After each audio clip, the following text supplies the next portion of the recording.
Welcome to Guide Guru. We hope this video helps. You begin by establishing weight and balance. Draw a vertical center line and eye level so the penguin reads as three-dimensional. Lay down a large oval for the torso and a smaller one for the head, slightly overlapping. This defines the neck. Add light landmark marks for flippers, feet, and beak angle so proportions stay consistent. Use soft pencils for these first lines. Once done, you'll erase or refine them, but those simple shapes will guide accurate anatomy and pose. Now convert your construction into anatomy.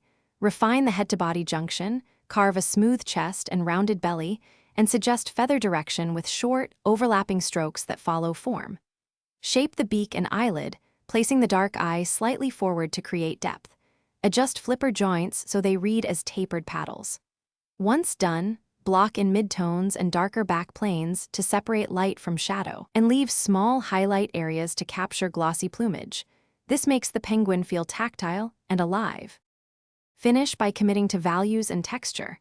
Build up fine feather marks on the belly and back, blending edges where feathers soften against light. Intensify cast shadows under the belly and feet to anchor the figure, and sharpen the eye and beak edges so they draw attention.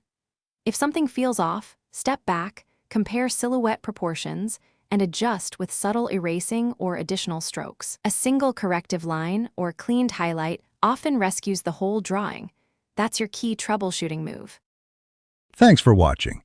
Consider subscribing if we helped you today.